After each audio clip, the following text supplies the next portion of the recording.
शेवटी दगड दगडच असतो, त्या दगडाला देवत्वपणा आणायचे कार्य जर कोणी करत असेल तर ते वैदिक करतात, पूजा अर्चना करणारे गुरु करतात.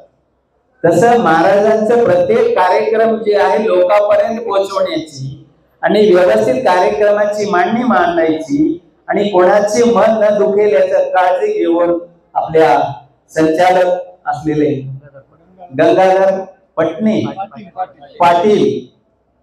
पाटील घराण्याचे तर आहेच आहे, पण पाटील की कमी आणि एक मनमत माऊलींचा भक्तीचा प्रवाह जो आहे त्यांच्यामध्ये वाहत फार सुंदर. गणाचारी मंच संस्थांचा हा विकासाचं जे धोरण घेऊन चाललेलं आहे, आपले मित्र असताना एवढा विकास पावलेला नव्हतं.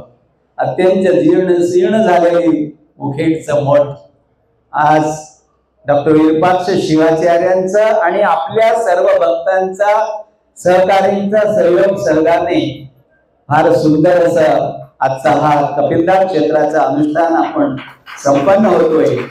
मला वाटतं महाराजांपेक्षा तुम्हा सर्वांचं मला हार्दिक अभिनंदन करावं आणि तुम्हाला मनमत स्वामींचा आशीर्वाद असंच या गणाचारी मठाच्या युगानुयुगापर्यंत जो सेवा करण्याची दीर्घायु आरोग्य तुम्हा सर्वांना प्राप्त व्हावं आणि तुम्हाला घेऊन जाण्यासाठी डॉक्टर विरूपाक्ष शिवाचार्यांनी असं समाज आणि राष्ट्र सेवा करण्याची शक्ती माऊलींना प्रदान करो असं मनमत माऊलींच्या मी चरणी प्रार्थना करतो.